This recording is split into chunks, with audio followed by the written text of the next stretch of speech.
Bonjour à tous et bienvenue pour ma dernière classe dans ce cours en morphologie mathématique.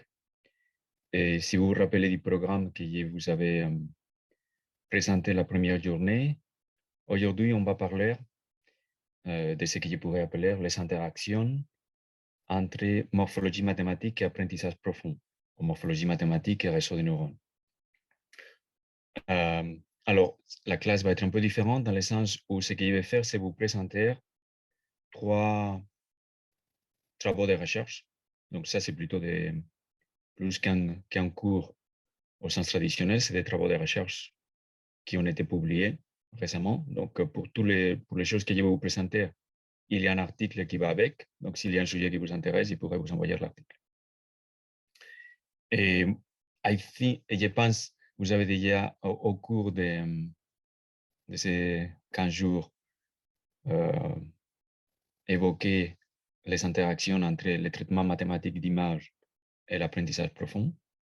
Et bien évidemment, la motivation principale, c'est qu'il s'agit aujourd'hui d'un paradigme incontournable pour résoudre la plupart des problèmes qui concernent la vision par ordinateur, la classification, l'apprentissage, les réseaux de neurones et les algorithmes qui ont été développés depuis quelques années autour de ce type d'approche-là ont montré une puissance inégale. Donc, je ne parlerai jamais d'intelligence artificielle par rapport à ce qui est fait, mais il faut leur reconnaître leur capacité à résoudre des problèmes. Et je pense, pour les gens qui ont un intérêt dans la recherche un peu plus fondamental, un peu plus théorique, au sens de l'utilisation des mathématiques pour le traitement d'images ou le traitement des données, il y a aussi des choses à faire dans ce contexte-là. L'interaction entre le traitement d'images mathématiques traditionnelles et les réseaux de neurones reste encore un sujet actif sur lequel on peut faire des choses et certaines équipes continuent à faire des choses. C'est un peu l'idée de ce que je voudrais vous présenter aujourd'hui. C'est le fait que, en ce qui me concerne, je parle de la morphologie mathématique, mais ça sera le cas aussi pour d'autres thématiques ou d'autres sujets de recherche en traitement d'image. Alors, comme je vous dis, 3 volets différents. Et on va commencer par un premier qui concerne ce qu'on appelle les couches morphologiques dans un réseau de neurones. D'accord? Et l'utilisation pratique de ce que je vais vous montrer, c'est ce qu'on appelle le pruning de réseau, qui va consister, comme vous allez voir, à avoir des réseaux qui ont moins de complexité. On va construire initialement une architecture pour un réseau de neurones et on va tenter d'utiliser une couche, donc un type très particulier de neurones, qui est simplement l'équivalent morphologique du perceptron habituel, pour avoir une forme de parcimonie intrinsèque dans les réseaux qui va nous permettre de simplifier la topologie de ce réseau-là et donc la complexité. Donc, comme c'est des travaux de recherche en cours, donc généralement, il y a un étudiant, quelques autres profs qui sont impliqués dans ce type. Donc, en ce qui concerne, cette étude a été réalisée avec les personnes que vous avez là. Alors, on va commencer.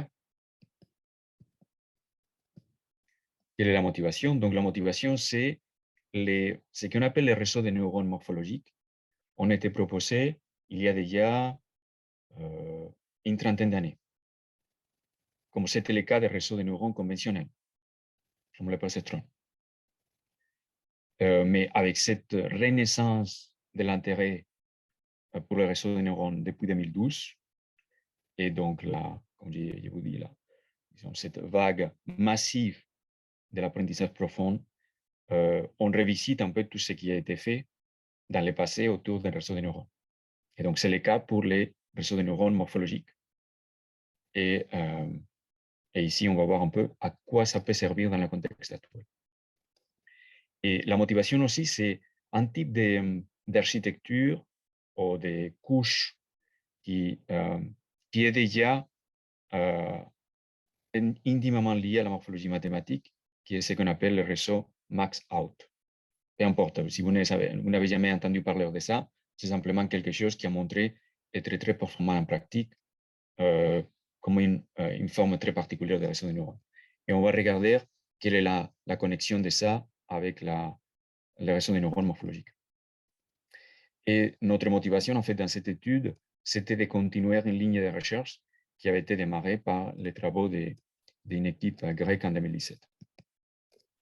Alors, qu'est-ce que c'est un perceptron morphologique ou disons, une couche neuronale morphologique? Alors, ça a été, vous voyez bien, donc c'est des choses qui ont été introduites dans les années 90. Donc, par rapport à l'échelle, pour vous, c'est des choses très anciennes. Et donc, l'idée, c'est la suivante. Regardons les cellules qui se trouvent à votre droite. C'est ce qu'on appelle les perceptrons morphologiques.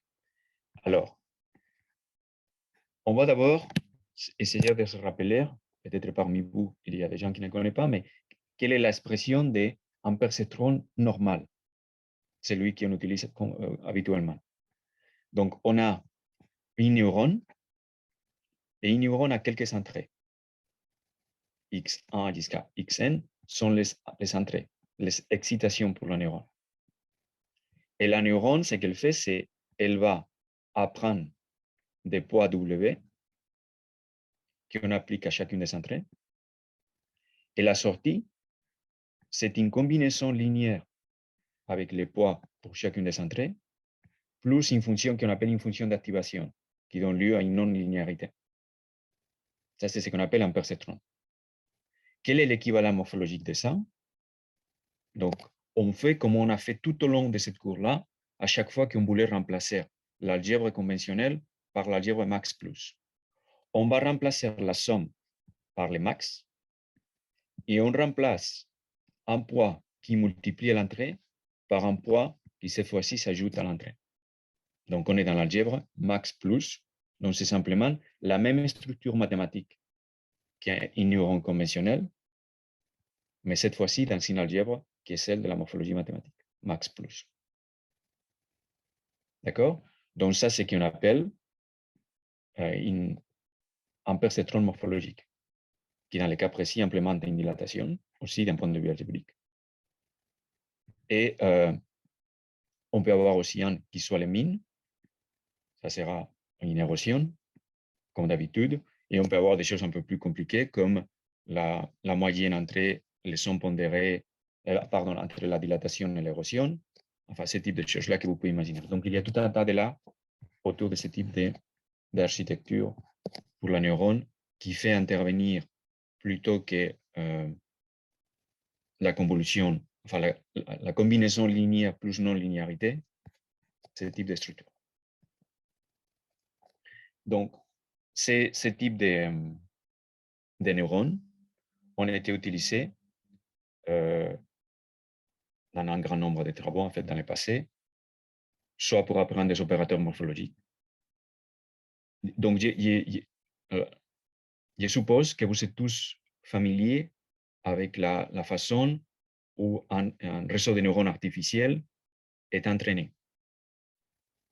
Donc, j'imagine que vous êtes au courant de ce principe-là où il y a, à partir de la fin du réseau, et une fois on a construit ce qu'on appelle la fonction de perte, qu'on essaye d'optimiser,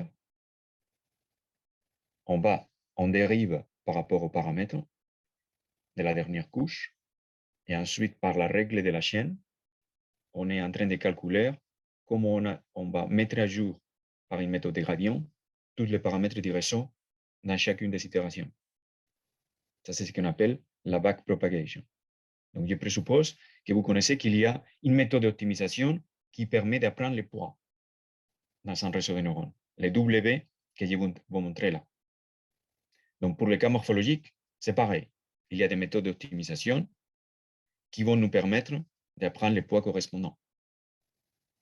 Donc, par exemple, on peut utiliser ce type de neurones-là pour apprendre des des opérateurs morphologiques pour apprendre des dilatations et des érosions qui vont être les meilleurs dans un contexte de classification, dans un contexte de segmentation. Donc, la morphologie mathématique, on peut la utiliser comme des opérateurs qu'on intègre dans un réseau de neurones comme la convolution est faite. Et il y a même des bibliothèques. L'un de mes collègues qui était co-auteur de ce papier-là, Santiago Velasco, il a développé une bibliothèque que vous pouvez utiliser sur TensorFlow ou Keras et qui vous permet d'intégrer la morphologie aussi dans le réseau de neurones, dans le cas où il y aurait quelqu'un qui s'intéresserait à ça. Alors, donc, je reviens. Ce type de neurones morphologiques permet d'apprendre, bien évidemment, des opérateurs morphologiques, mais elle permet aussi de faire de la classification et utiliser des critères morphologiques adaptés à un problème donné par l'apprentissage des éléments structurants, par exemple, et donc avoir des résultats qui tiennent compte un peu plus de la géométrie ou de la morphologie que si on se limitait exclusivement à utiliser des convolutions.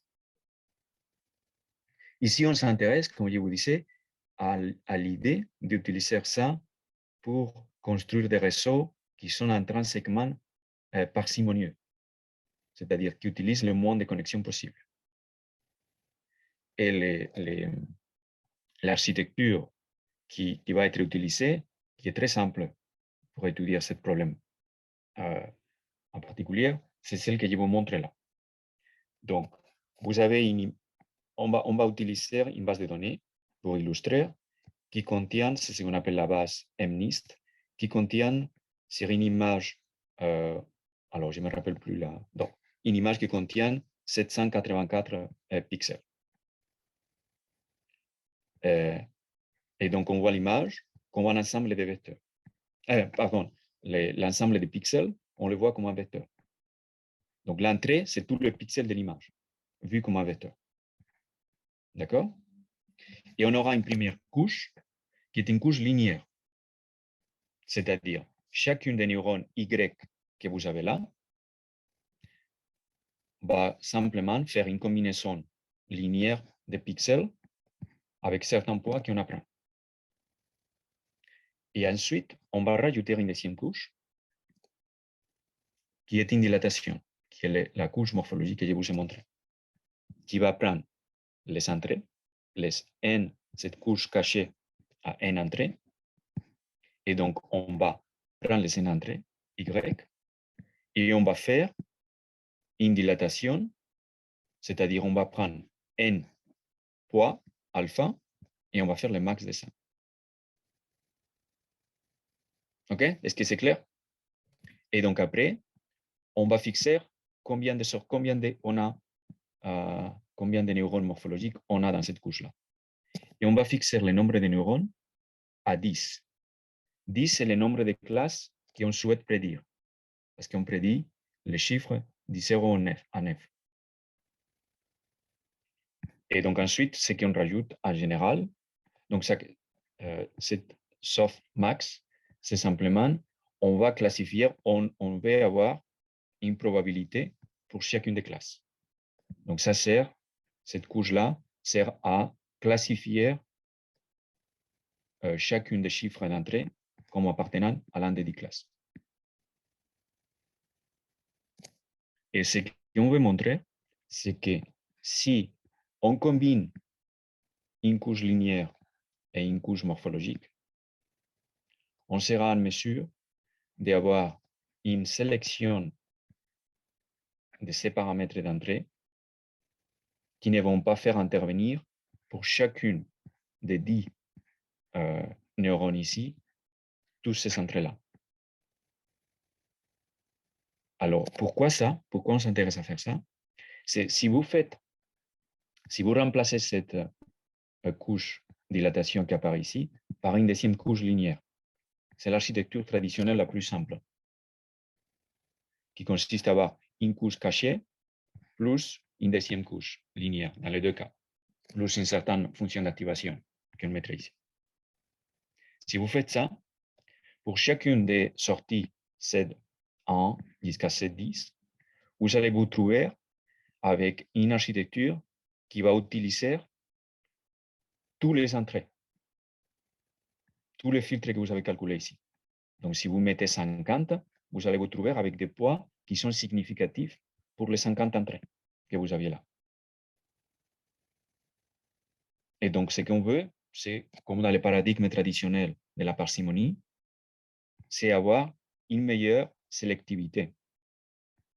C'est-à-dire avoir des filtres tels que chacun des filtres est plutôt adapté à une seule des sorties, au moins un nombre très limité de sorties. D'accord?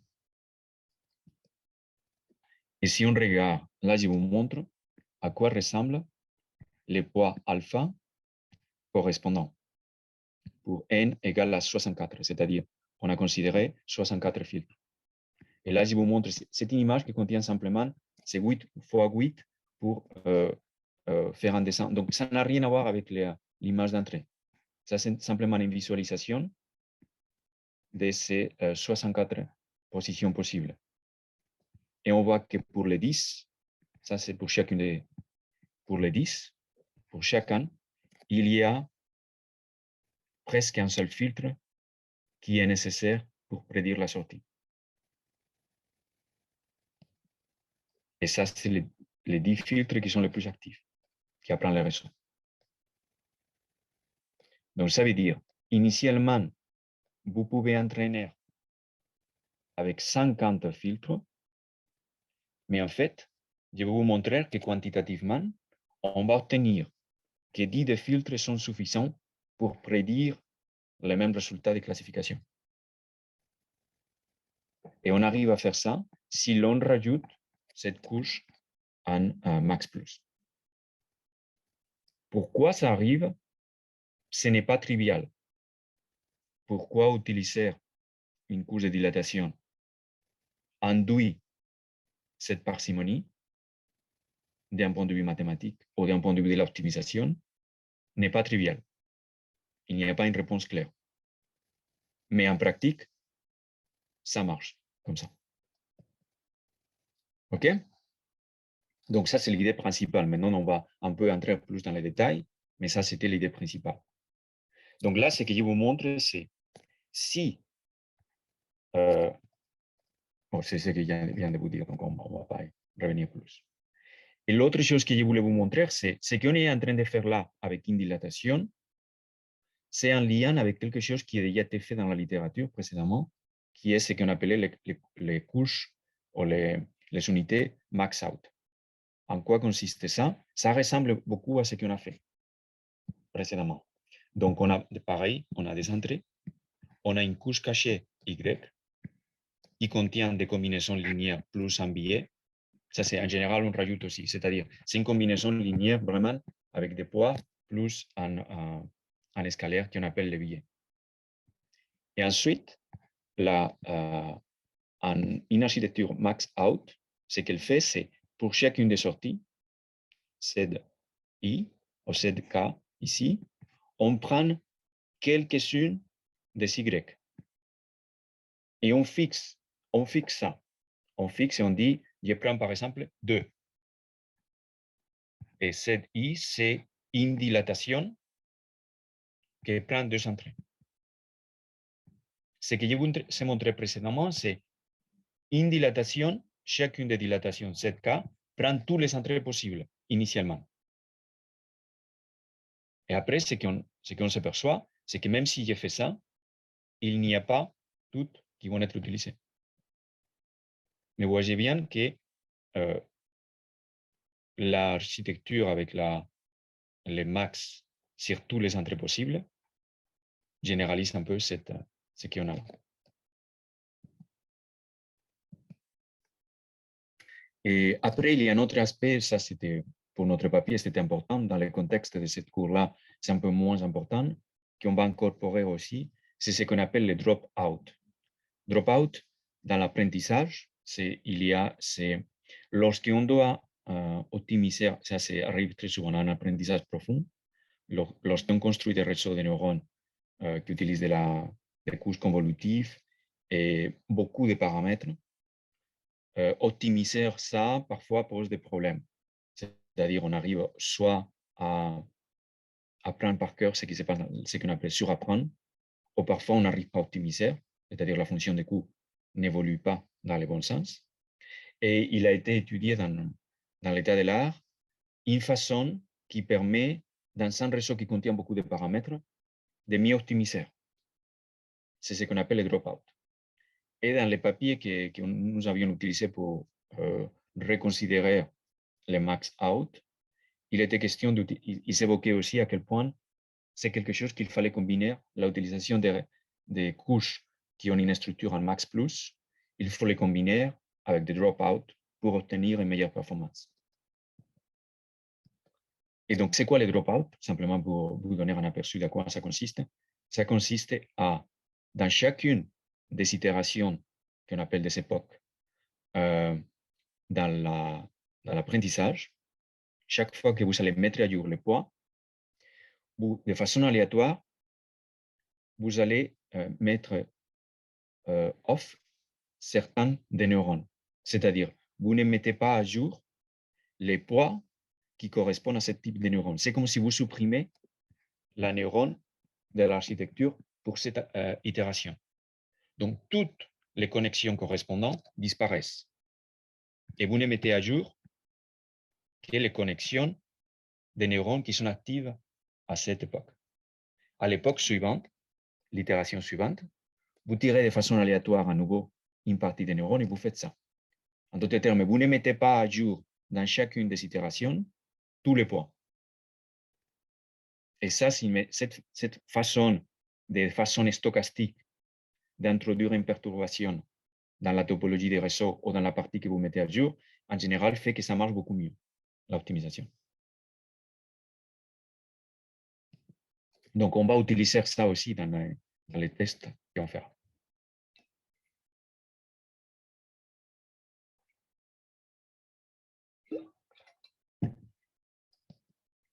Alors,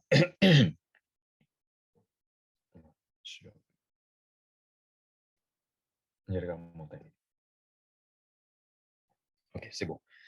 Donc, on va introduire ce qu'on appelle, on va formaliser un peu plus ce que je vous ai déjà évoqué dans l'introduction, qui est la notion de bloc max plus. Donc, on revient à nouveau. Donc, je me répète, mais comme ça, vous avez les choses très claires. Qu'est-ce que c'est un perceptron morphologique ou un neurone morphologique? À nouveau, vous devez vous rappeler, c'est simplement ça. On a des entrées, on a des poids, mais plutôt que faire une combinaison linéaire, on va faire une dilatation. OK? Et on va donc définir un bloc max plus comme une couche avec ce qu'on appelle une couche cachée, donc un réseau de neurones avec une couche cachée, où la première partie, c'est ce qu'on appelle un réseau totalement connecté, avec des combinaisons linéaires, donc c'est le YI qui apparaît là. Et la sortie, donc ça sera chacune des dilatations qui utilisent les, donc ici, par rapport à la notation, les J entrées qu'on a là. Et ça, c'est le K sortie, grand K qu'on a. Donc, l'ensemble de ça, cet ensemble-là, c'est ce qu'on appelle un bloc max plus. Donc, rappelez-vous, dans le cas de ce qu'on appelait un bloc max out, ce qu'on avait, c'est simplement, plutôt qu'avoir pour CED une connexion avec tout le monde, on avait simplement une connexion, par exemple, avec les deux premiers. Et ensuite, avec les deux derniers, pour ça. Et on a montré que si vous prenez ce bloc-là, avec, donc, mathématiquement, vous remplacez les Y ici à l'intérieur, donc vous allez avoir un max, un J d'une combinaison linéaire avec des poids W, F, qui multiplient au X, plus des poids WM. Si vous utilisez ça, et vous tentez de prédire la classe 1 ou la classe 0, cette bloc-là peut approximer de façon arbitraire n'importe quelle fonction continue dans un domaine compact.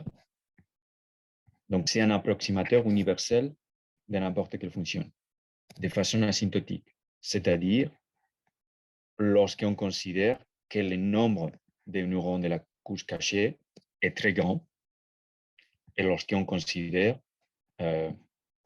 certaines propriétés aussi de régularité éventuelle de la fonction, donc la continuité. Donc ça, c'est quelque chose qui est assez commun en réseau de neurones. C'est-à-dire, on peut montrer pour beaucoup de types de réseaux qui sont des approximateurs universels de n'importe quelle fonction que vous souhaitez prédire. C'est le cas pour max out. C'est le cas aussi pour les perceptrons conventionnels si vous utilisez une non-linéarité smooth comme la tangente hyperbolique et d'autres. Donc, il y a toujours, lorsqu'on propose un nouveau réseau de neurones ou une nouvelle architecture, on doit démontrer qu'elle permet d'approximer. Donc, pour ça, on utilise, dans les cas précis, on utilise les résultats de la géométrie tropicale et du fait que n'importe quelle fonction peut être approximée comme la différence de deux fonctions convexes, qu'une fonction convexe peut être approximée par un polynôme tropical, que le max plus peut être vu comme un polynôme tropical. Je veux dire, derrière cette démonstration, il y a des détails, mais c'est comment dirais-je, c'est un résultat théorique avec une utilité très limitée. Parce que finalement, n'importe quelle architecture d'un réseau de neurones, on peut montrer qu'elle pourrait approximer idéalement n'importe quelle fonction régulière. La question, c'est après, comment on apprend en pratique les poids et à quel point les poids, étant donné qu'on est sur des problèmes d'optimisation non convexes, avec beaucoup de minima possibles, que les minima sur lesquels on tombe est une bonne approximation. Ça ne les garantit pas. Les théorèmes ne nous garantissent jamais que l'optimisation qu'on utilise va donner la solution optimale qui était la meilleure. Est-ce que ça, c'est une idée claire? Au moins, pour vous, qui vous intéressez à la théorie, vous devez retenir ce principe-là sur le réseau des neurones. Il y a une théorie sur la capacité des réseaux de neurones à approximer n'importe quelle fonction de prédiction ou de classification, mais les algorithmes d'optimisation ne vous permettent pas de trouver ce qui est la meilleure solution possible. OK? N'oubliez jamais ça, si vous vous intéressez à la théorie. Alors, qu'est-ce qu'on va faire? Donc, on va utiliser ça et on va regarder l'effet de parcimonie qu'il y avait mentionné au début comme étant la motivation pour l'utiliser. Donc, je répète, quelle est l'expérience sur laquelle on va travailler?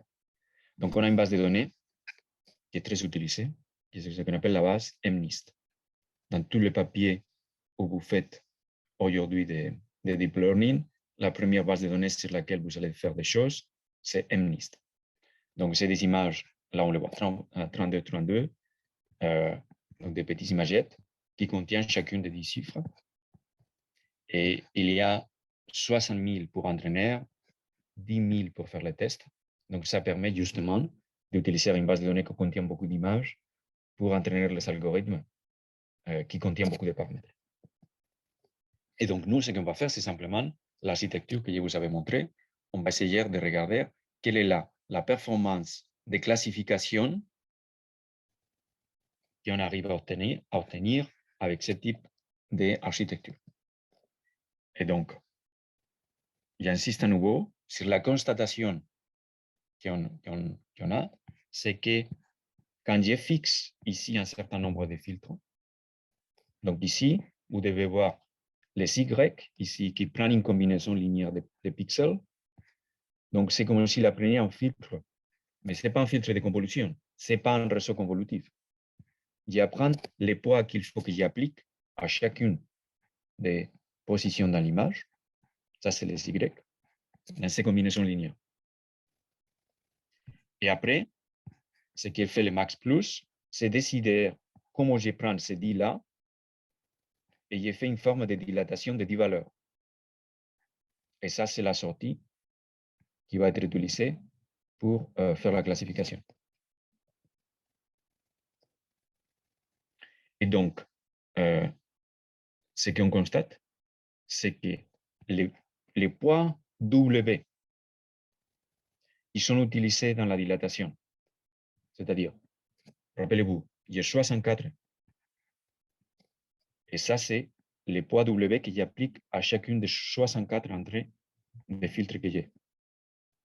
Donc, je rajoute, donc rappelez-vous, ça, c'est le poids W. C'est l'entrée Y plus le poids W, et j'ai fait le max de ça.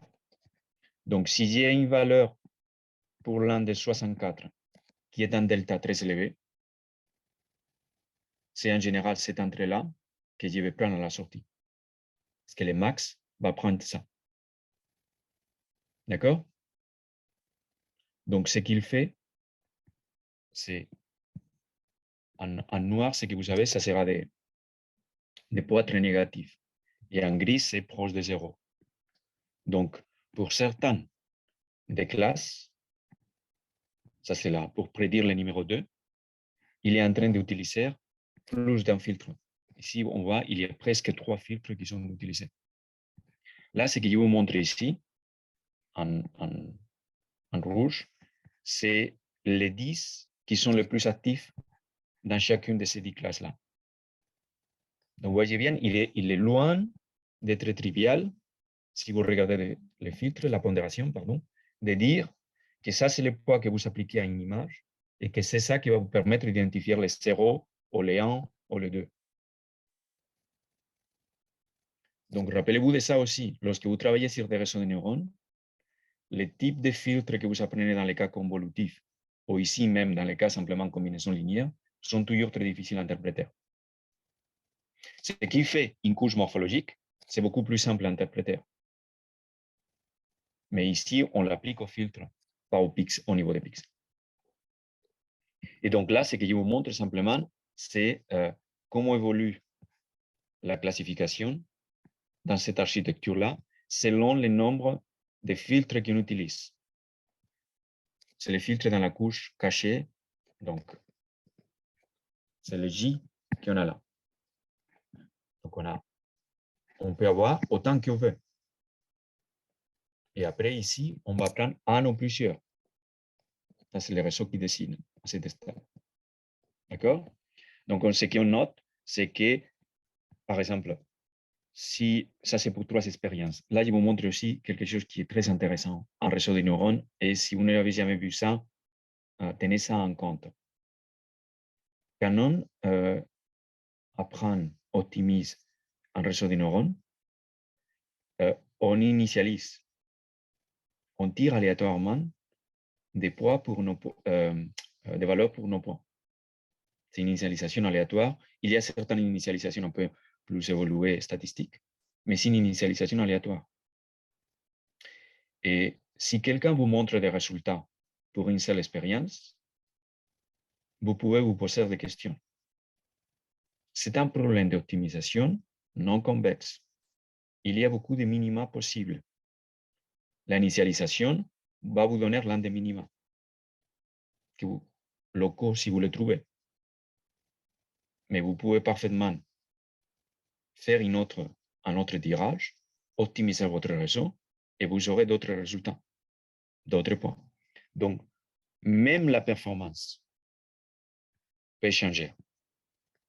Alors, regardez bien les papiers pour être sûr s'ils sont moyennés des modèles après avoir fait un certain nombre d'itérations, d'initialisation, pardon. OK?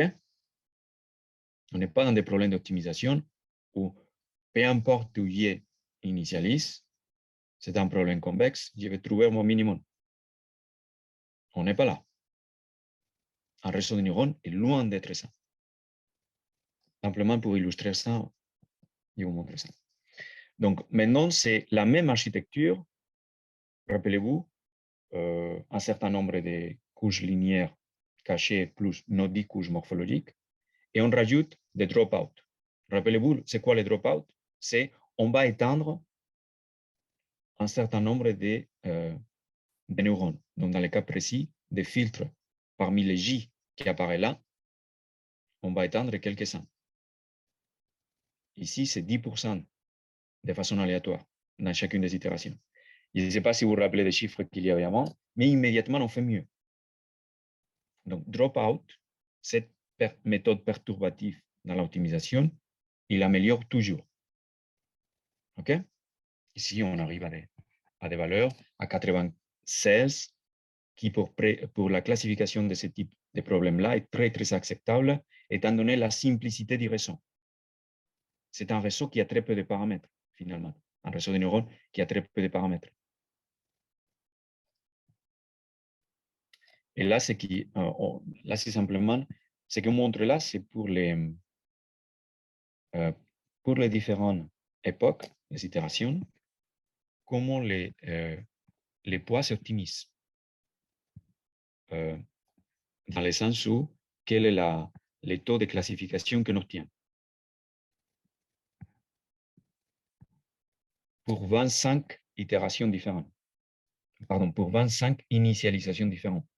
Donc, on regarde à quel point on a un comportement qui dépend beaucoup de l'initialisation. Et là, c'est un phénomène très connu. Si vous faites des méthodes perturbatives comme le dropout, l'initialisation a moins d'impact dans la convergence à la solution. Ça aide à trouver un meilleur minimum, en d'autres termes. Donc, vous voyez ici, si on n'a pas de dropout, si on n'étend pas de façon aléatoire certains neurones, parfois on a de très bonnes performances et parfois ce n'est pas le cas.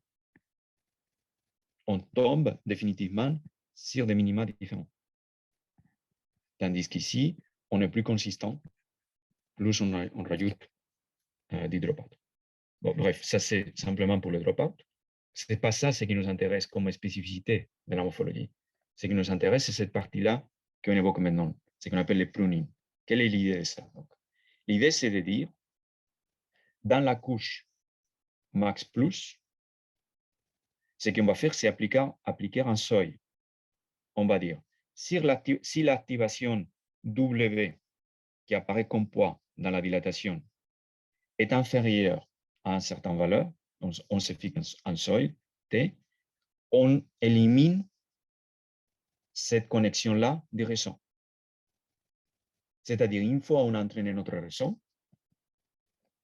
on peut éliminer tous les W qui apparaissaient ici, qui n'étaient jamais suffisamment hauts pour chacune des neurones Z.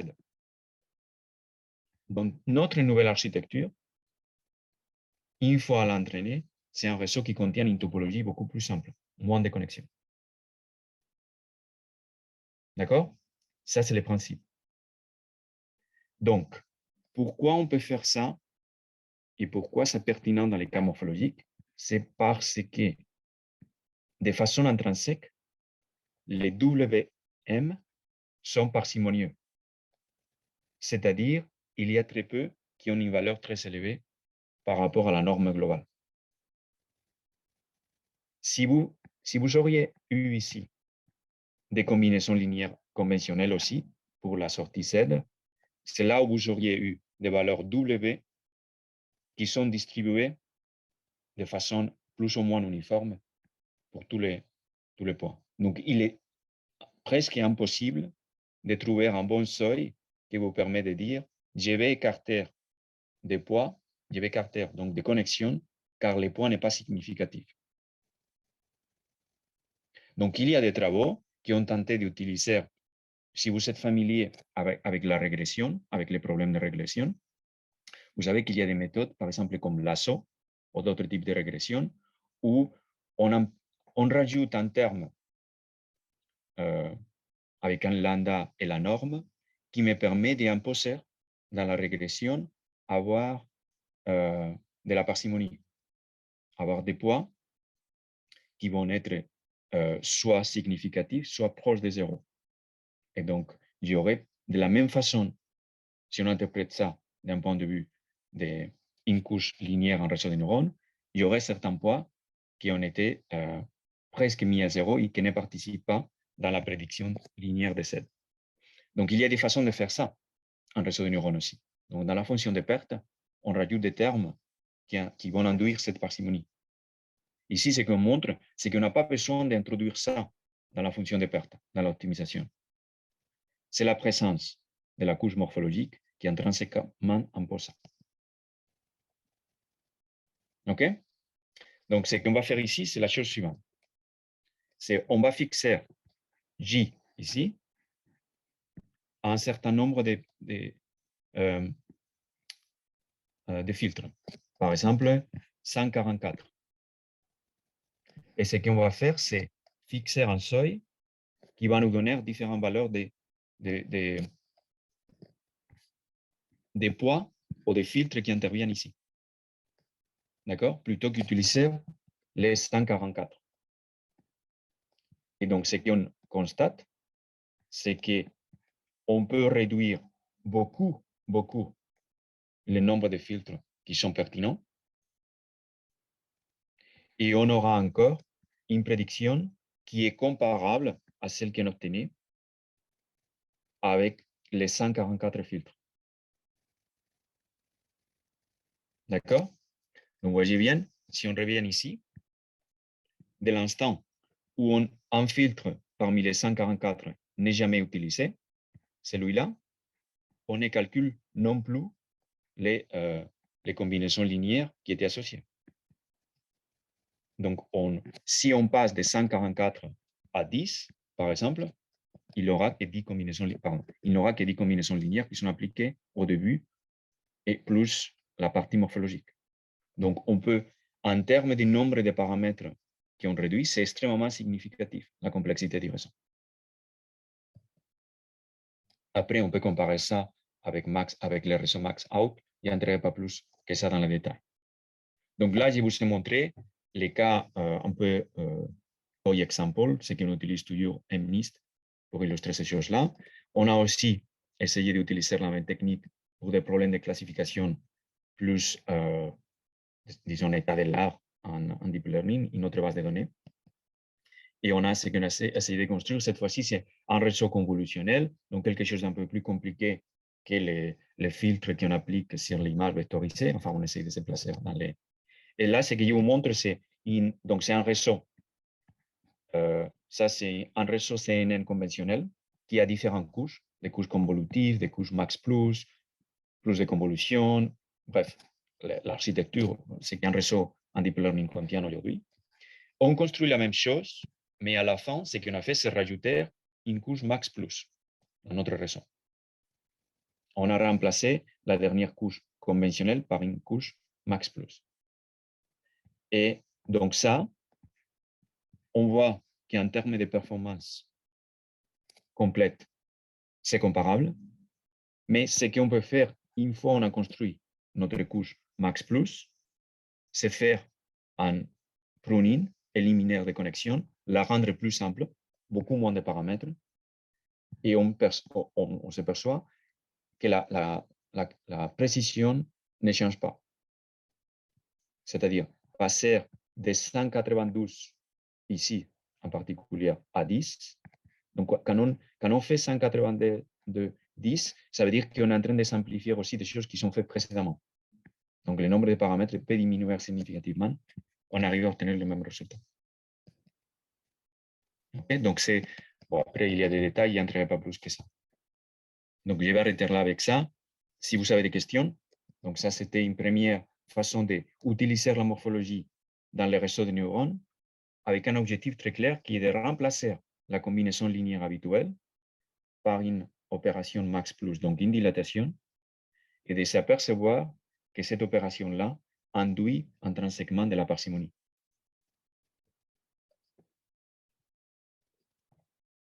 Y a-t-il des questions?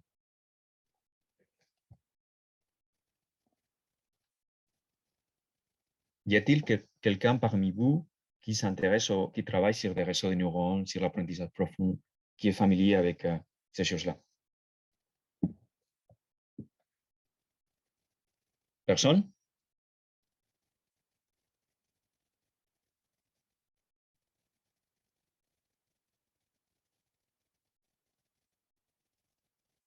Je ne t'entends pas, elle a dit. Le micro est off. Il disait qu'il y a une question là. Elle arrive.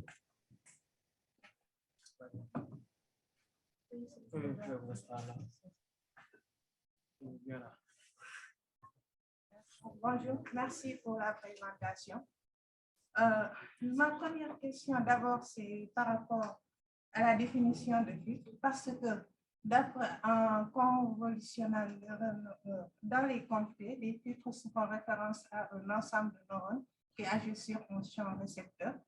Maintenant, dans une couche et chaque neurone aussi est associé à une matrice de poids bien déterminée, il y a aussi la notion de carte de caractéristiques qu'on a en entrée en sortie. Maintenant, pour une couche de Max Pooling, comment est défini le filtre et aussi comment, par exemple, pour les poids, est-ce que c'est une matrice de poids ou bien est-ce que c'est un vecteur? Et aussi, est-ce qu'on a les mêmes notions, la même définition de carte de caractéristiques aussi pour une couche de max, couche de dilatation? La carte des caractéristiques, ça, je ne connais pas cette notion-là. Okay. En tout cas, pour ce qui est de la façon où il est défini, c'est là, on est dans un cadre qui est vectoriel. Donc, notre entrée, on va regarder d'abord comment on fait pour la partie linéaire, les Y. Donc, j'ai un vecteur d'entrée X qui a L composantes. Il est sur RL. Ça, c'est le vecteur d'entrée. Chacune des sorties, les scalaires à la sortie, donc c'est un produit scalaire entre ce vecteur X et le vecteur de poids W. Donc, vous voyez, les poids, il y a un poids pour chacune des entrées qui sont utilisées pour estimer l'Y. Y devient, après, si on regarde chacune des composantes d'Y, il devient un vecteur aussi. Et ce qu'on fait dans la couche max plus, dans la dilatation, c'est on prend chacune des composantes, donc c'est comme un vecteur, c'est comme un produit scalaire max plus, où on a remplacé la somme par le max, et dans le produit scalaire, le produit entre les deux, par la somme. Si c'est dans les cas, revenons maintenant à la situation dans laquelle je vais utiliser cette unité-là, ce bloc, comme une opération de convolution. Donc, dans les réseaux de neurones, aujourd'hui, en apprentissage profond, il y a des convolutions. Ce qu'on apprend, c'est le poids d'un filtre qui agit sur chacun des pixels de l'image. Et on apprend donc la même chose, mais dans un espace vectoriel qui est le voisinage des pixels qui tombent à l'intérieur de ce noyau de convolution. Et ici, on fera pareil. On va faire une dilatation. Donc, dans les cas où on traite des images et on a l'équivalent de la convolution, on a le type de dilatation qu'on a appris et qu'on a utilisé dans les cours. Ensuite, ce que vous appelez la carte d'activation, qu'est-ce que c'est ça? Je ne connais pas cette notion-là. Excusez-moi.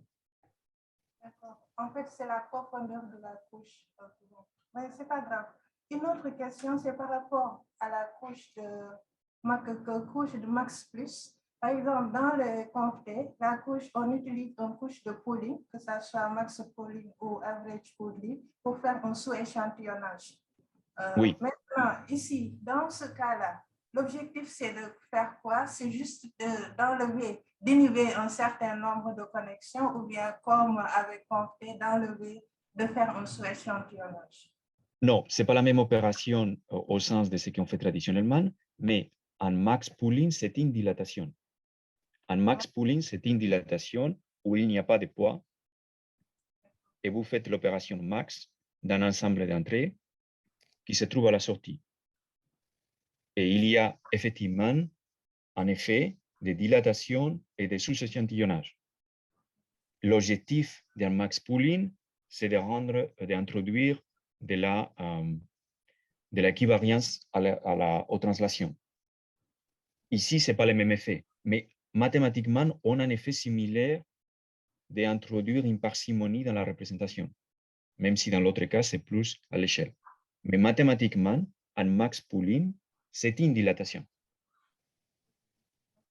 Et si on regarde en détail, on peut aussi réécrire le max pooling avec des poids W, et vous pourriez avoir un max pooling qui va pas simplement sélectionner les max dans les voisinages, mais aussi utiliser des poids pour la sélection.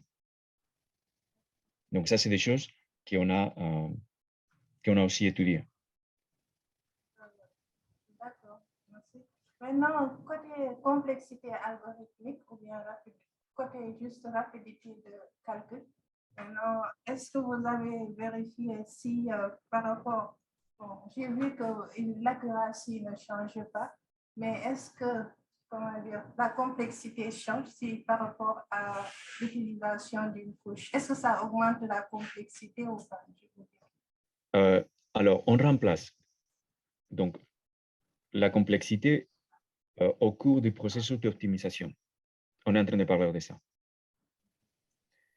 Donc, si on remplace dans une couche traditionnelle, à la place d'avoir eu un max, ici, on aurait eu une intégrale, et à la place d'avoir eu un plus, on aurait eu un produit. Alors, les méthodes d'optimisation qui sont utilisées en deep learning ont été extrêmement optimisées algorithmiquement à très bas niveau dans les GPU pour travailler sur des produits scalaires, des produits de vecteurs, produits matrices vecteurs. Ici, avec les max, on est en train de casser un peu cette optimalité qui avait été mise en place effectivement pour ça. Alors, optimiser un réseau qui contient des couches max plus prend plus longue dans une architecture conventionnelle.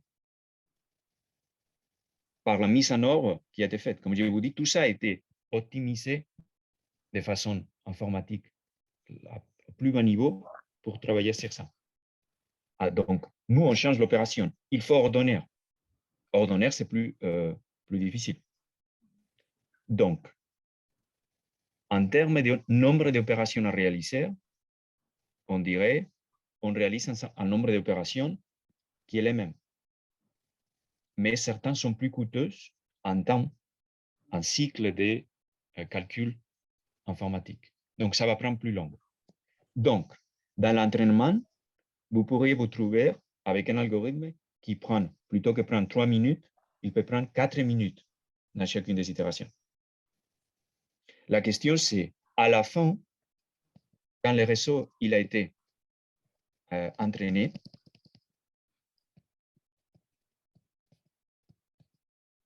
à la fin, quand le réseau il a été entraîné, on le rend moins complexe. On réduit la complexité finale de l'architecture et implémente les modèles qu'on a entraînés. On a moins de connexions si on fait le pruning. Mais dans la partie entraînement, oui, on est plus complexe par rapport à ce que je viens de dire.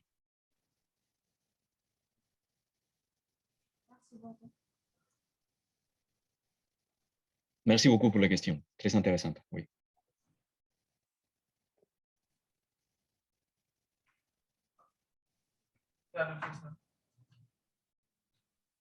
C'est bon? D'autres questions?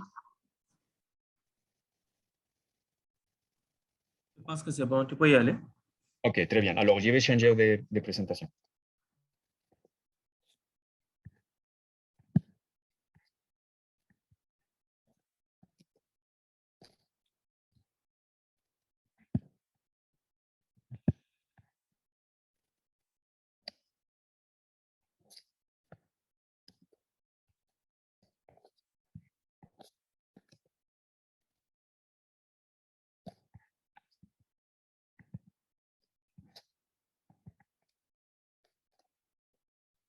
OK. Je pense que vous allez le recevoir sous peu. OK, vous l'avez? Alors, donc, dans cette partie-là, ce qu'on va faire, c'est explorer l'intérêt des semi-groupes et des espaces échelle morphologiques dans le contexte des réseaux de neurones. Et en particulier, on va s'intéresser à un des problèmes, je dirais, d'un point de vue mathématique, le plus intéressant qu'on a dans ce domaine-là, qui est celui de l'équivariance, et de construire des réseaux qui intrinsèquement sont équivariants ou invariants, encore mieux, à des transformations, un groupe de transformations qu'on appliquerait sur les images. OK? Alors, laissez-moi expliquer ça. Donc, quelle est l'idée? L'idée, c'est lorsque vous êtes en train de faire, par exemple, de la reconnaissance, revenons à notre problème classique, il y a le chiffre du 0 à 9, je voudrais avoir un réseau de neurones qui est capable de reconnaître qu'il y a un 5 indépendamment de, par exemple, comme transformation, l'échelle à laquelle je regarde le chiffre 5. D'accord? Donc, je voudrais, si j'entraîne mon réseau avec des 5 qui sont comme celui que vous en avez le premier, je voudrais que les réseaux, ils disent, ah non, mais je vois un 5 aussi, même s'il est plus petit. Donc, ça serait de dire, il y a un groupe de transformation qui est la mise en échelle. Est-ce que je peux avoir un réseau qui est invariant à ça?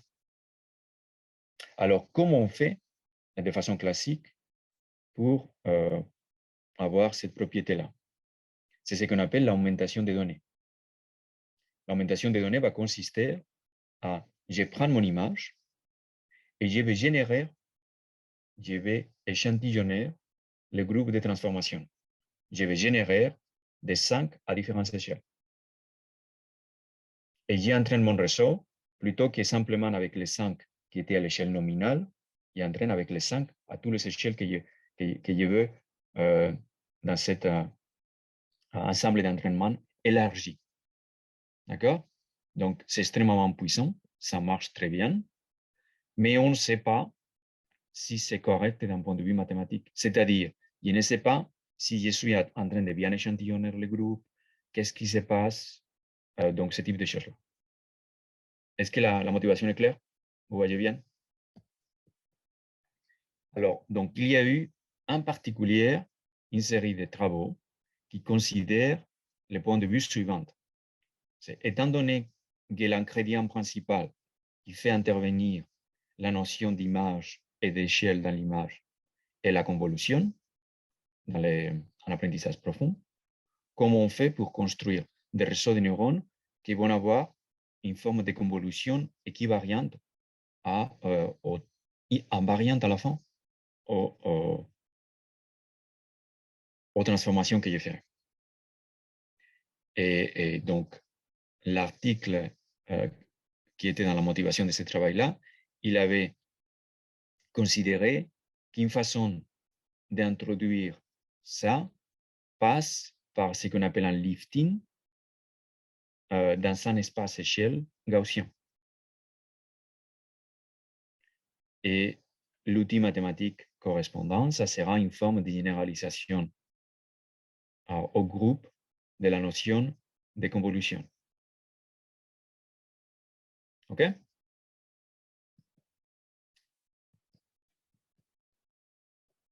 Alors, il y a déjà une forme d'équivariance dans le réseau de neurones, qui est, je veux dire, dans la convolution, qui est l'équivariance aux translations.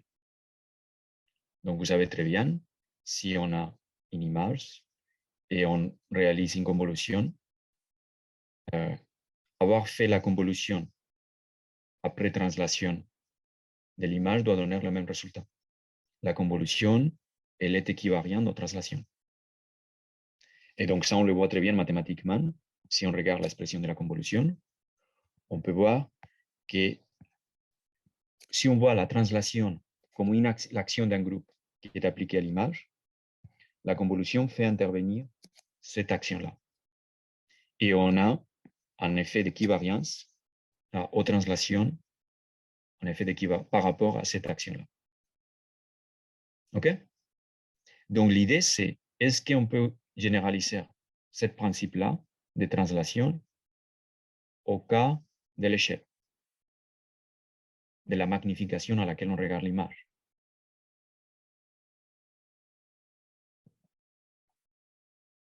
Et donc, ça, c'est ce qu'on voudrait faire. Donc, c'est ce principe-là qui apparaît là.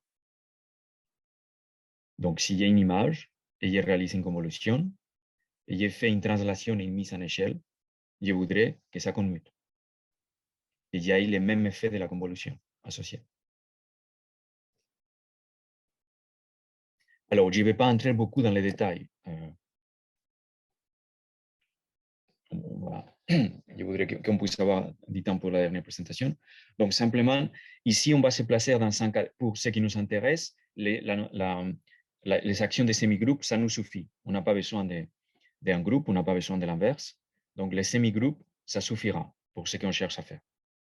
D'accord? Et donc, ce qu'on cherche, c'est avoir, là, on définit formellement qu'est-ce que c'est un opérateur qui est équivalent à un semi-groupe J qui a des actions. Donc là, c'est le cas général. Donc, on dit qu'un un opérateur psi est équivalent au semi-groupe J s'il y a 2 actions, à gauche et à droite, et on applique de façon à un commuteur. Donc, si j'applique l'action par rapport à l'élément J, petit j du groupe, et j'applique l'opérateur après avoir fait l'opération de l'action, c'est équivalent à avoir fait d'abord l'opération et ensuite une action duale ou inverse. En général, c'est la même. Par exemple, pour les translations, c'est la même qu'on aura ici. Si phi en phi prime seront les mêmes. Mais ça, c'est le cas le plus général dans les cas de semi. Et donc, l'outil qui a été proposé pour remplacer la convolution consiste à utiliser ce qu'on appelle la cross-corrélation dans les semi-groupes. Donc, l'idée, maintenant, c'est qu'on a donc une fonction f qui est définie dans le groupe J avec des valeurs réelles. Et on a, pareil, pour les noyaux, l'équivalent du noyau de convolution. D'accord? Et donc, ce qu'on fait maintenant, c'est qu'on intègre dans le groupe. On remplace ce qu'on fait conventionnellement dans la convolution, où l'action, c'est la translation. On intègre pour toutes les translations possibles. Ici, ce qu'on fait, c'est qu'on intègre pour tous les éléments du groupe possibles. D'accord? Et si l'action est équivalente, donc on aura cette propriété-là. Et donc, dans ce formalisme-là, F doit être défini, son domaine doit être le groupe de transformation. D'accord? Donc, pour une image, lorsqu'on fait des translations, on a toutes les translations possibles de l'image. Donc, l'image, elle est définie, en fait, de façon implicite sur le groupe de translation. Comment on fait ça dans les cas de l'échelle? Qu'est-ce qu'on va utiliser? Donc, on va construire, on va faire un lifting de notre image, on prend une image et on va faire un lifting pour la mettre dans toutes les échelles possibles de représentation. De façon à avoir ensuite une cross-corrélation qui va utiliser toutes ces représentations multi-échelles, toutes les échelles possibles. Et par intégration, donc, on va obtenir une opération qui sera équivalente à ce groupe de transformation qu'on a utilisé pour construire le lifting. D'accord? Excuse-moi, c'est quoi le sigma là? Sigma, c'est une non-linéarité. Ah, ok. Donc ça, c'est simplement, comme on est dans le contexte de réseau de neurones, c'est une non-linéarité. D'accord. Donc c'est toujours pareil. C'est quand il y a un réseau de neurones qui utilise des convolutions, qui apprend des filtres de convolution, il y a la plus utilisée aujourd'hui, c'est ce qu'on appelle le ReLU. Je ne sais pas si ça vous dit quelque chose. Si, si. Un ReLU, c'est on prend la partie positive, Ouais, la non-linéarité. Ça peut être une fonction hyperbolique, enfin, quelque chose de ce type-là. Ah, merci. Okay. Donc, on les met là mathématiquement parce qu'en fait, ça peut jouer un rôle aussi même dans l'équivariance elle-même. Et donc, comment on fait les... Donc, c'est lifting qu'on est en train de construire va faire intervenir donc un processus de représentation multi-échelle et qui va fondamentalement faire intervenir un sous-échantillonnage. D'accord? On peut les prendre, donc ça se passe dans le sens où, par exemple, ici, c'est le cas discret déjà, on va faire un échantillonnage avec classique qui va avoir sur les puissances 2. Ce qui est important, en fait, c'est que pour avoir de bonnes propriétés, ça vous le savez si vous avez fait de la théorie d'un traitement de signal, si on veut avoir une représentation multi-échelle qui a de bonnes propriétés lorsqu'on combine avec l'échantillonnage, il faut au préalable introduire une forme de filtre passe-bas ou une forme de régularisation qui n'introduira pas des artefacts. D'accord? Par exemple, le max plus, pardon, le max pooling, c'est une forme déjà d'introduire de l'équivariance, un peu bricolage à la mise en échelle et à la translation, mais qui peut avoir des effets des artefacts. Mais bon, ça, c'est peu important, ça marche bien, mais si on veut faire l'échelle de façon un peu plus rigoureuse mathématiquement, il faut mieux formaliser ça. Alors, on va passer les détails de comment on réécrit maintenant la cross-corrélation lorsqu'on la définit comme une opération qui fait intervenir un sous-échantillonnage pour faire le lifting. Donc ça, c'est déjà, on a construit le lifting pour tous les niveaux possibles L, et on est en train de faire donc une convolution qui va convoluer dans l'espace, comme on fait pour l'invariance pour translation, mais qui va convoluer aussi dans les échelles. D'accord? Et c'est ça qui va nous rendre une propriété d'équivariance intrinsèque dans la convolution qu'on est en train de faire. Alors, qu'est-ce qu'il a été fait dans l'article original? C'était de regarder, en particulier, lorsqu'on réalise cette opération-là de sous-échantillonnage, de la réaliser une fois on a plongé notre image dans un espace-échelle gaussien. Donc, on construit l'espace-échelle gaussien, on peut sous-échantillonner là, et c'est sur ça, sur cette lifting, qu'on va réaliser la cross-corrélation espace-échelle. Ce que nous, on a montré, c'est que l'espace gaussien a des propriétés de semi-groupes qui sont importants, mais on a d'autres semi-groupes possibles qu'on peut utiliser. En particulier, les semi-groupes morphologiques, que puisqu'ils satisfont les mêmes types de lois de semi-groupes, vont satisfaire ce qu'on en a besoin en termes de la cross-corrélation.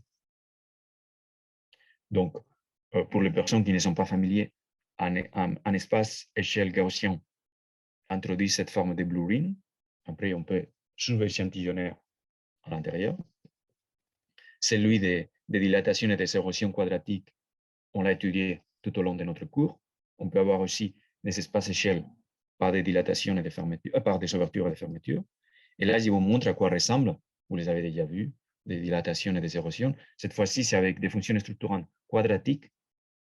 Donc, la forme paraboloïdale, je vous avais dit à plusieurs reprises, ça, c'est le cas canonique, un peu l'équivalent de la gaussienne pour la convolution, pour des dilatations et des érosions, ou des fermetures et des ouvertures. Et donc, on peut, par exemple, comparer si lorsqu'on introduit de l'équivariance par la cross-corrélation dans les groupes de mise en échelle, utiliser les cas gaussiens ou utiliser les cas morphologiques, fonctionnent de façon similaire. Est-ce qu'il y a l'un qui fonctionne mieux que l'autre? On peut regarder, par exemple, ce type de choses. OK? Donc, on travaille sur on travaille sur une base de données. Pour ça, les gens qui s'intéressent à l'équivariance pour les images et ils veulent commencer à travailler sur MNIST, il y a déjà une base de données qui contient des images de MNIST à différentes échelles. Elle a été déjà construite. Et donc, ce qu'on fait en général, c'est on entraîne notre réseau avec une échelle, par exemple l'échelle intermédiaire ici. Et ce qu'on va faire, c'est après, une fois on l'a entraîné avec l'échelle intermédiaire, on va regarder s'il généralise bien pour les échelles plus petites ou plus grandes qu'il n'a jamais vu dans l'entraînement. Ça, c'est l'idée. L'idée, c'est que j'entraîne simplement à une échelle et je voudrais être capable de reconnaître le chiffre 7, même si je ne l'ai jamais vu plus petit ou plus grand que ce qu'il était dans l'entraînement. OK? Donc là, je vous montre simplement à quoi ressemble cette idée. Donc, les cross-corrélations qu'on fait, donc comme je vous avais dit, on fait un lifting par un espace échelle plus sous-échantillonnage. On fait des convolutions, donc des cross-corrélations espace-échelle.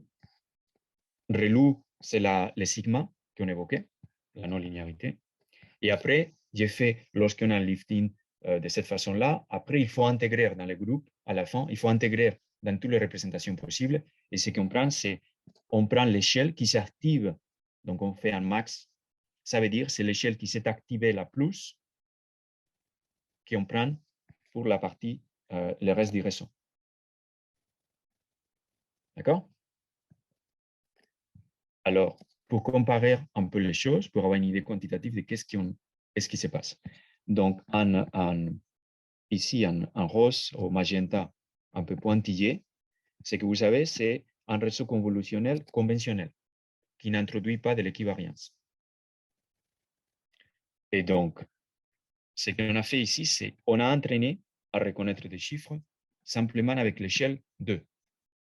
Donc, c'est ce qui était un peu l'intermédiaire au milieu.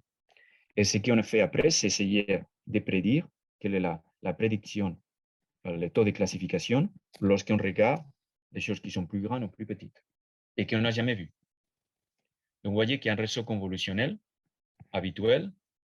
Au-delà, soit on l'a entraîné à reconnaître les choses de façon très diverse, ou vous voyez bien que très vite, il ne reconnaît plus que ça, c'était un chiffre. Il n'a jamais vu ça, donc il ne le reconnaît pas. Et là, ce que je vous montre là, c'est la construction de différents types d'espaces-échelles. Donc, un espace-échelle qu'on appelle l'identité. L'identité, c'est on fait des sous-échantillonnages sans rajouter l'espace-échelle qui a des bonnes propriétés de semi-groupe. D'accord? Et on compare un espace-échelle gaussien, dilatation, en fermeture. Alors, ce qu'il vous montre là, c'est que les cas trivial de dire j'ai fait simplement des sous-échantillonnages lorsque j'ai fait mon lifting marche déjà très bien. D'accord? Mieux, par exemple, que faire des fermetures. Et là, on est en train de regarder un cas qui est des chiffres presque binaires. Donc, faire des fermetures pour ce problème précis n'a pas d'intérêt. Ce qu'on va faire avec la fermeture, c'est rajouter des parties qui vont déformer les objets. Donc, c'est presque mieux de ne rien faire et simplement sous-échantillonner. Et donc, de façon quantitative, ce qu'on s'aperçoit, c'est que la gaussienne ou la dilatation ont des résultats qui sont assez comparables. Pour ce cas, qui est très simple. Là, on est dans un cas extrêmement simple, qui sont les chiffres. Donc, même faire un sous-échantillonnage mal fait, entre guillemets, d'un point de vue du contenu fréquentiel, de ce qu'on veut satisfaire comme loi des semi-groupes, ça marche déjà. Ce qu'on va regarder maintenant, c'est un problème un peu plus difficile. C'est le problème suivant. C'est un problème, cette fois-ci, de segmentation. Je veux segmenter, donc ça va apparaître avec une couleur différente, lorsqu'il y a un cercle où j'ai une étoile. D'accord? Et les images d'entraînement, c'est comme ça. Tous les cercles et toutes les étoiles ont la même taille. Et je voudrais avoir un réseau qui apprend à le faire et qui va être équivariant dans le sens où, après, il faut qu'il être capable de reconnaître une étoile ou un cercle qui sont plus grands ou plus petits que ce qu'on a fait.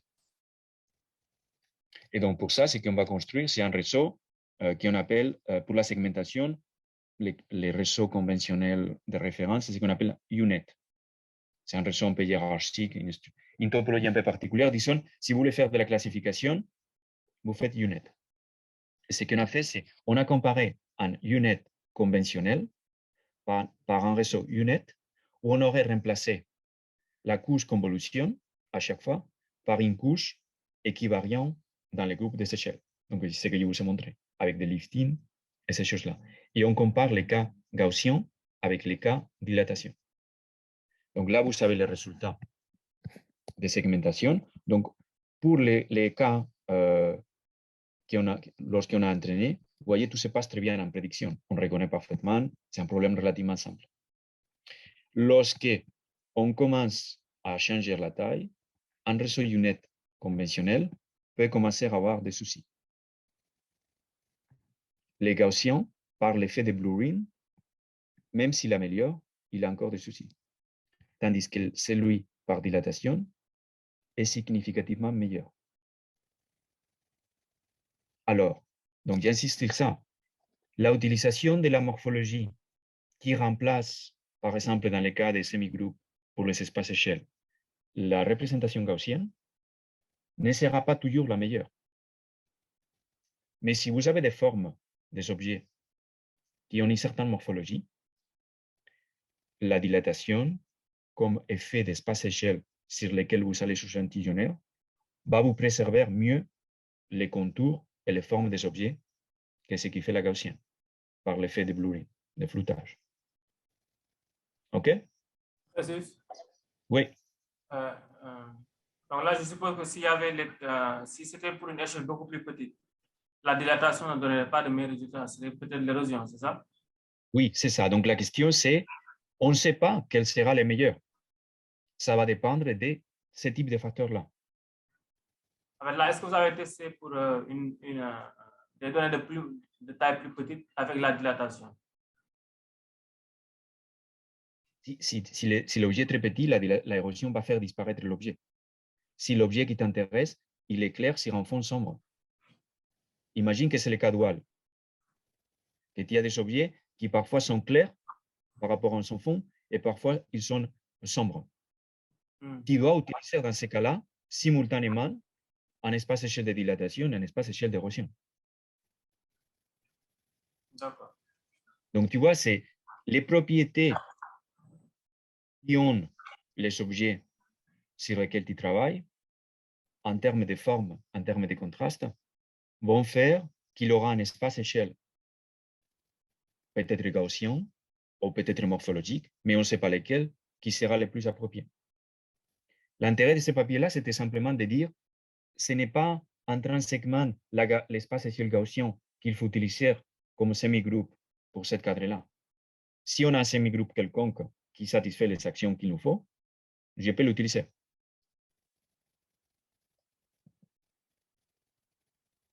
Donc là, on montre simplement comment cette idée-là un peu de dilatation subsampling ou gaussienne subsampling.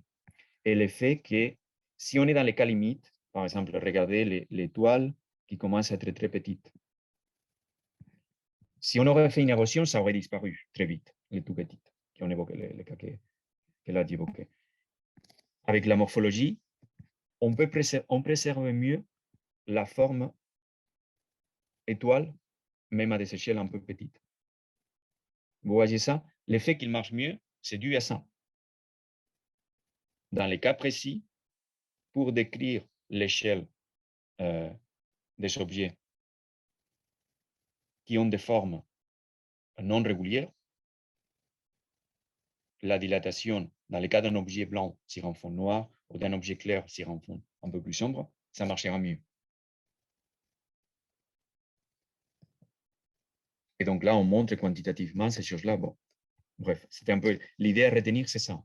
Les semi-groupes morphologiques peuvent jouer un rôle important dans tout un tas de questions d'équivariance dans le réseau de neurones. Si ils vont remplacer le rôle qui est joué typiquement par les espaces échelle gaussiens dans la convolution. Gardez ça comme idée de cette présentation. Y a-t-il des questions?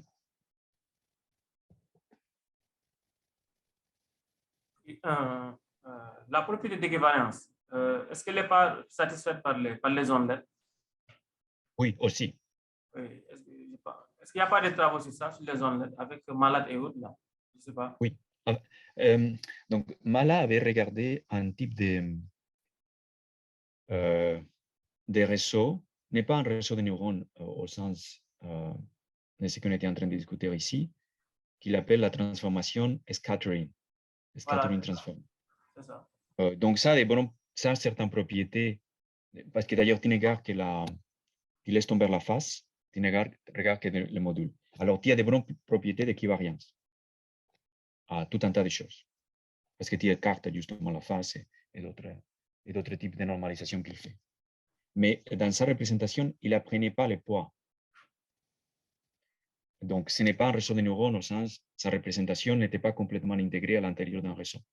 Ensuite, il y a eu d'autres travaux qui ont tenté de faire ça, de remplacer à chaque fois qu'il y a de la convolution par une scattering transform. Et le reste, on l'apprend. Donc, effectivement, il y a des travaux autour de ça. Dans le domaine de l'équivariance, effectivement. Donc, il y a, pour répondre de façon un peu plus générale, ici, l'équivariance, on l'a considérée d'un point de vue de cette généralisation de la convolution par la cross-corrélation dans les groupes et la présence d'un semi-groupe. Mais elle peut se faire d'autres façons. L'approche est différente, mais tu penses que si on faisait à la place des opérateurs morphologiques les onlettes, ça donnerait de meilleurs résultats, je pense, non? Oui, je pense aussi. À cause de des bonnes propriétés des onlettes. Voilà. Oui, il y a tout un tas de propriétés de régularité. Attention, il y a un aspect qui est très important aussi, que Mala avait regardé justement par ces ondes, qui est les propriétés de l'ellipsis de régularité qu'il impose. Donc, il peut y avoir dans les réseaux, il peut contrôler la régularité de ce qui se passe à l'intérieur du réseau. Ça lui donne certaines bornes de stabilité qui, en pratique, ont des conséquences importantes. C'est-à-dire, par exemple, si tu as un réseau, est-ce que la notion d'adversaire de deep learning vous dit quelque chose? Un adversaire. Donc, un adversaire, c'est la chose suivante. Tu as entraîné une image à reconnaître le chiffre 7. D'accord? Y a-t-il, et tu prends maintenant une image qui contient un 7. Est-ce que je peux faire une toute petite modification dans cette image-là de façon à tromper le réseau? Est-ce que je peux changer quelques pixels et le réseau il va plus reconnaître que c'est un 7? Un être humain, il le voit très bien. Et il dit pourquoi un réseau va se tromper. Et il y a une façon de faire ça. On regarde, il y a une espèce de... On regarde l'inverse du gradient quand cette image passe dans le réseau. Donc, si tu as accès à tous les poids du réseau, tu peux parfaitement changer que 2 ou 3 pixels dans ton image et tu vas tromper ton réseau. Et ça arrive parce que le réseau n'a pas de la régularité à l'intérieur. Les convolutions qu'on applique sont des convolutions qui ont des variations qui ne sont pas contrôlées. Il n'a pas la continuité, c'est-à-dire, ce que tu voudrais avoir, c'est si tu as une image et tu as fait une petite déformation de ton image, tu voudrais avoir à la sortie une prédiction qui ne s'écarte pas de cette petite déformation. Donc ça, c'est Mala qui avait montré que si tu utilises les ondelettes, tu as aussi des propriétés de stabilité qui sont liées aux propriétés lipsiciennes que tu imposes. Donc, la morphologie mathématique par des fonctions quadratiques, la dilatation et l'érosion, ont aussi des propriétés l'ellipsis de régularité que tu imposes dans les résultats. Pas la morphologie plate. Je parle de la morphologie avec des fonctions quadratiques. Et donc ça, c'est une autre propriété, un autre truc qui est très intéressant à considérer lorsqu'on intègre de la morphologie. Mais je suis d'accord, quoi qu'il en soit, je suis d'accord avec toi. Je pense, dans les cas précis de ce type de représentation équivariant à l'échelle, c'est les ondelettes qui, naturellement, fournissent les cadres les plus puissants pour le faire.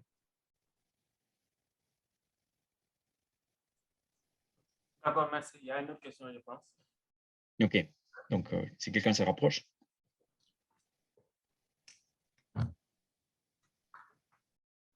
Bonjour. Oui, bonjour. En fait, c'est par rapport à la notion de semi-groupe. Est-ce que c'est, si on prend compte de l'aspect algébrique, comment est définie sa loi et comment la loi est définie? La loi est définie comme l'effet, on a un opérateur qui dépend d'un paramètre d'échelle P. Lorsqu'on l'applique sur une image, et le résultat, on applique les mêmes opérateurs à une échelle différente, S. Ça, c'est équivalent à avoir appliqué à une échelle T plus S. Donc, les produits dans le groupe, ici, c'est la somme d'échelles, la composition additive des échelles.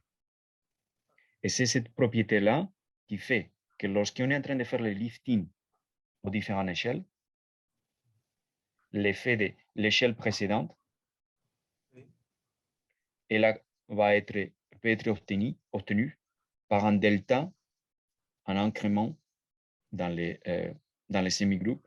Donc, on fait une échelle 1, sur ça, on fait une échelle 2, pardon, 1, et ça donne l'échelle 2. Sur ça, on fait une échelle 1, qui donne l'échelle 3. Donc, c'est cette semi-groupe-là qu'on construit. Et parce qu'on a cette propriété-là, on peut avoir, les choses se passent bien. Comment s'explique l'associativité?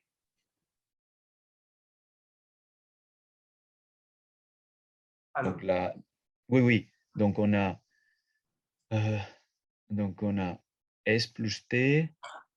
Qu'est-ce que serait l'associativité dans les cas de... Qu'est-ce que ça va être les scalaires qui vont multiplier? On ne l'utilise pas explicitement ici, dans les semi-groupes. La loi du semi-groupe, les produits dans ces semi-groupes-là, c'est simplement l'addition des échelles. Addition des échelles. Et quelque part, j'ai vu là où vous avez défini le semi-groupe G est égal à S avec une certaine notation Z2. Après, j'ai vu quelque part S-1. Remonter. Encore en haut, plus haut. Plus haut? Voilà. Non, c'est bon. Là? Il y a dans là? Non, non. En bas. Je vais faire doucement parce que comme on a un décalage. D'accord.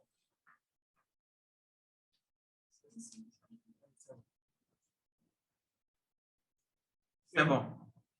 C'est celui-là, non? Oui. Ici, quelle est la structure de S? Ces éléments sont inversibles. Parce que je Ici? vois... Oui. Oui. OK. Donc ça, c'est l'échelle. D'accord. S joue le rôle d'échelle. Donc, quand on met S qui multiplie à T, c'est le produit, mais c'est la somme des échelles. Dans le cas précis de notre semi-groupe, c'est bien S plus T qui sera l'effet de...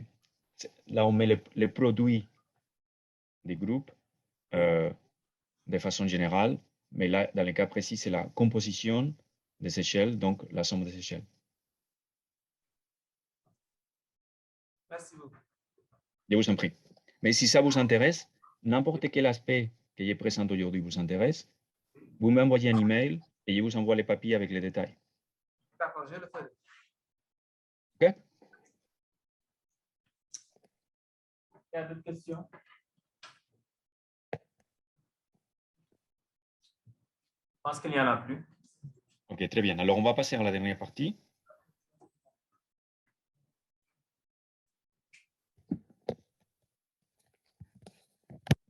Je déconnecte.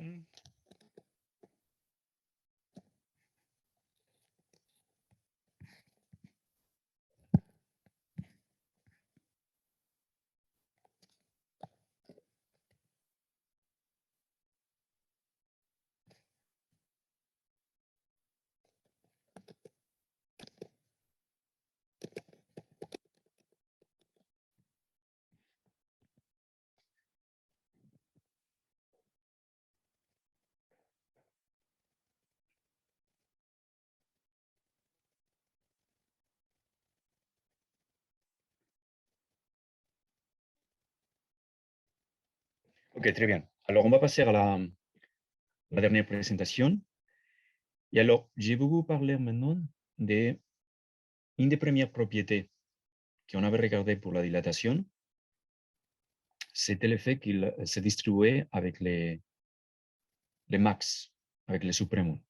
Donc, dans le cas de la morphologie binaire, la propriété était la suivante. C'est si j'ai un ensemble, une famille d'ensembles X, X1 jusqu'à Xn, et je dilate chacun des ensembles, et je prends l'union, ça c'est équivalent à avoir fait d'abord l'union et après dilater.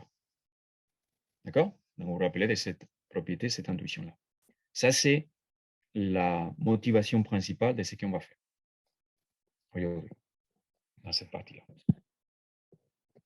Alors, ce qu'on va faire, c'est on va parler de la façon de représenter nos images par des morceaux. On va prendre, c'est comme si on faisait le problème inverse.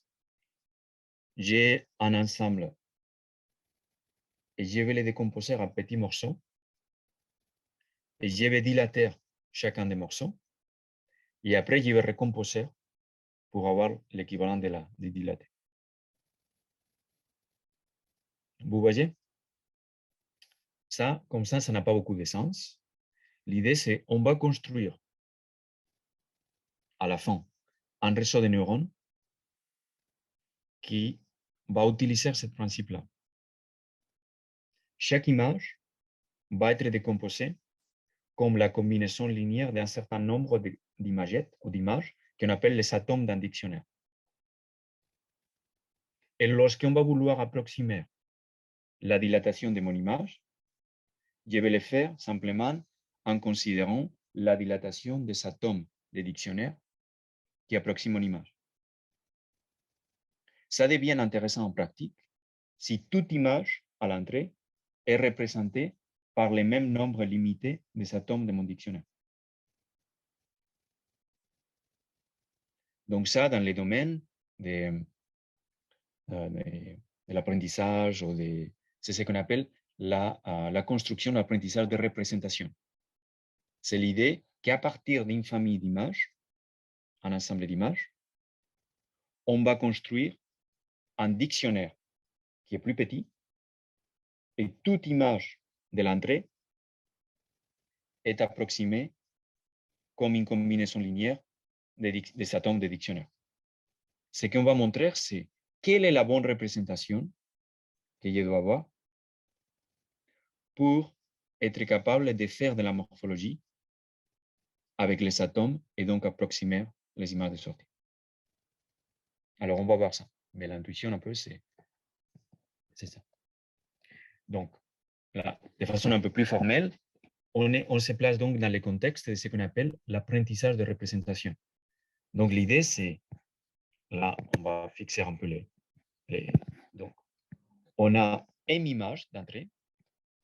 Donc, on a les X, Y, c'est chacune des images d'entrée. On a M, et on voudrait trouver une représentation dans un espace latent de dimension K, K étant donc le nombre des valeurs disponibles qui sont inférieures à le nombre d'images d'entrée. D'accord? Et donc, ça, c'est ce qu'on appelle une représentation où il aura un dictionnaire et il aura aussi un espace latent qui nous donne les poids qu'on utilise pour approximer chacune. Donc, regardons un peu comment on voit ça de façon classique. C'est chacune des images X, Y est approximée avec les K atomes WJ de mon dictionnaire. Et donc, pour chacune des images I, j'ai des poids IJ, HIJ, qui vont me donner quel est le codage correspondant pour cette image-là. Ce qu'on va faire ici, on va s'intéresser, parce que c'est ça qu'il nous faut en morphologie mathématique, on va s'intéresser à une représentation qui va avoir des des contraintes additionnelles dans la construction des dictionnaires, qui est la non-négativité. Donc, c'est, imaginez maintenant que vos images contiennent des formes, des objets, comme par exemple les chiffres qu'on a vus, du 0 au 9. Et on voudrait avoir un dictionnaire qui va découper, qui va représenter chaque image par des atomes qui sont aussi des morceaux. Donc, si les images sont non négatives, on voudrait avoir des atomes aussi qui sont non négatifs et des poids H qui sont non négatifs. Donc, de cette façon-là, ce qu'on va faire, c'est trouver une représentation où chacun des objets est approximé avec des morceaux qui sont portés par les atomes. Vous voyez l'idée pourquoi la non-négativité est importante dans une représentation qui caractérise les objets de façon géométrique. On a des ensembles. Si on voit ça comme des images binaires, je voudrais avoir des images binaires qui sont approximées par des atomes qui sont eux-mêmes des images binaires ou presque binaires, on va dire. Si on a ça, on est dans les cadres qui nous permettait de dire que la dilatation de l'ensemble de départ peut être approximée comme la union des ensembles dans lesquels j'ai décomposé. Une représentation par partie, qu'on appelle ici, par morceau, est compatible à la façon où les opérateurs morphologiques agissent dans ce type de représentation-là. Donc, ici, vous êtes familier déjà avec la notion de dilatation d'une image. Donc, on a la dilatation par un élément structurant plat. On a l'érosion, vous connaissez ça. Et c'est ce type de choses-là qu'on souhaite approximer. C'est-à-dire, on va vouloir avoir une représentation qui va nous permettre de faire ça de façon un peu optimale, au sens de la représentation. Et pour ça, on va utiliser des réseaux de neurones pour construire. On arrivera après à ça à la fin. Mais d'abord, comprendre pourquoi on cherche à faire ça. Alors, quel est le principe, à nouveau, de ce qu'on essaie de construire? L'idée, c'est la suivante. Donc, je vous ai dit, je prends mon image, cette image d'un t-shirt, et je voudrais avoir une représentation de cette image-là, qui est simplement, là, il va me dire que cette image-là peut être approximée par une combinaison linéaire avec des poids positifs de certaines parties. Donc là, c'est par exemple des atomes. Certains sont utilisés pour reconstruire les t-shirts, d'autres seront utilisés pour reconstruire d'autres parties, d'autres objets. Donc, je peux avoir un dictionnaire et je voudrais que les dictionnaires ne soient pas très grands. Et je voudrais aussi que les dictionnaires les codages soient parcimonieux.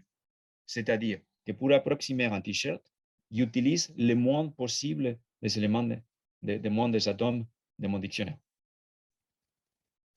Une fois que j'ai cette représentation-là, je peux prendre mon dictionnaire maintenant. Et je vais faire, par exemple, une dilatation de mon dictionnaire. Maintenant, il y a un dictionnaire dilaté.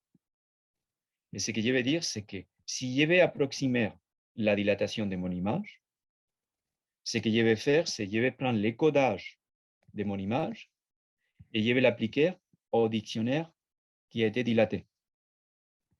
Et donc, j'obtiens une approximation à la dilatation de l'image, où le seul ingrédient important pour cette image particulière, c'est son code.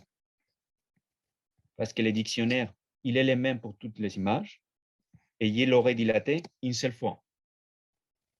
Donc, je vais avoir un dictionnaire et un dictionnaire avec une série de transformations. Une nouvelle image arrive, je regarde son code, et par rapport à ça, j'approxime l'opérateur. Est-ce que cette idée, l'intuition, vous la voyez?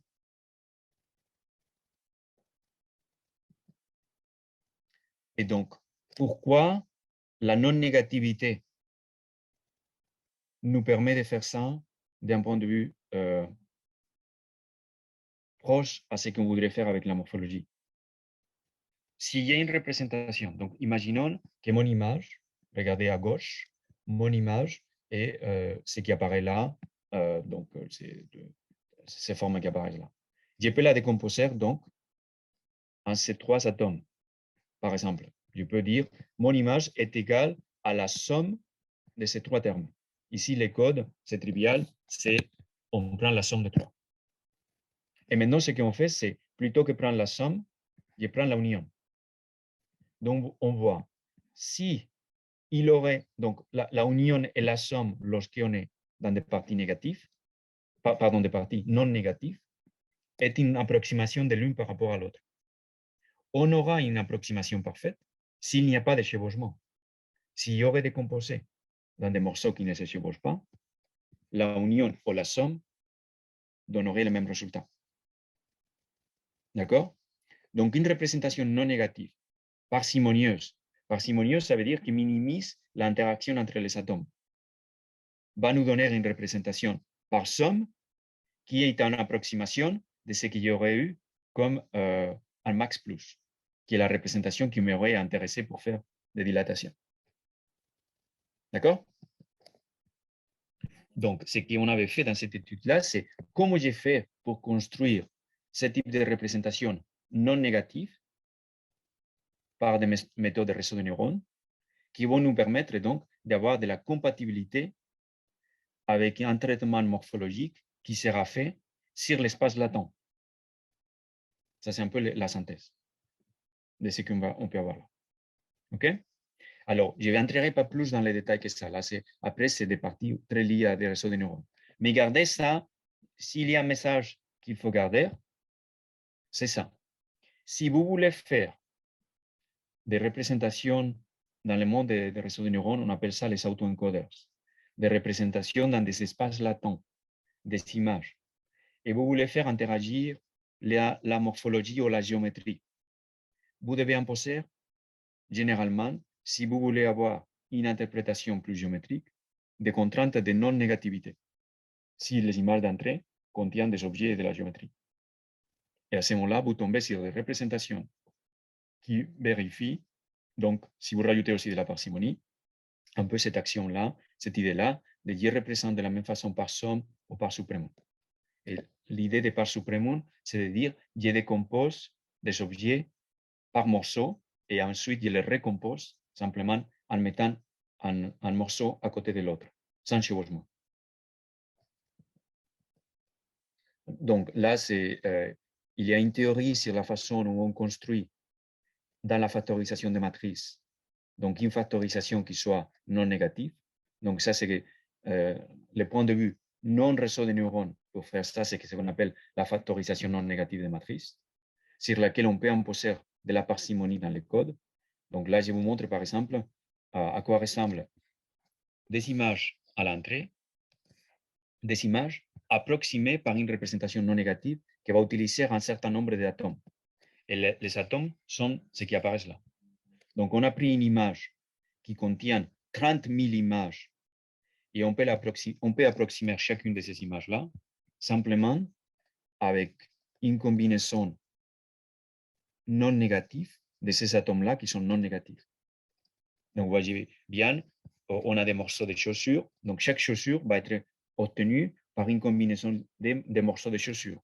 Ça sera le même pour des t-shirts. Ça sera le même pour des pantalons. Donc, les atomes vous donnent cette espèce de représentation dans un espace latent des parties des objets. Et là, je vous montre comment on peut utiliser ça pour approximer la dilatation. Donc, évidemment, ce n'est qu'une approximation.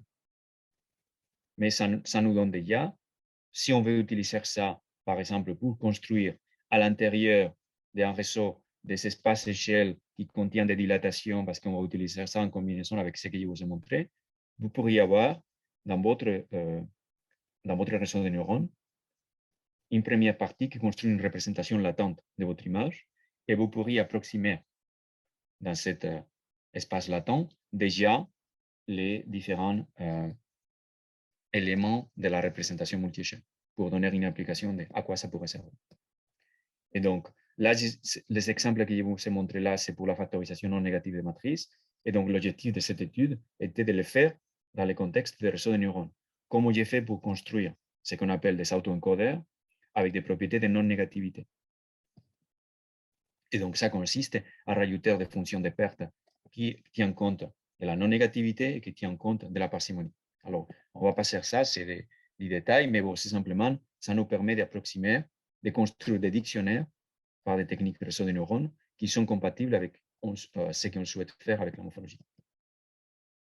Donc, je vais arrêter là. Je vous enverrai les transparents, donc vous pouvez regarder en détail. C'est simplement, on peut retenir ce principe-là. Et s'il y a des questions autour de ça.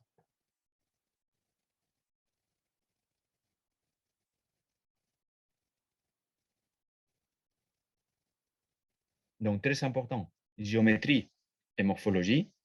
Si vous voulez rester dans un contexte ensembliste ou proche de ce qu'on entend par des formes, nécessitez de cette idée-là.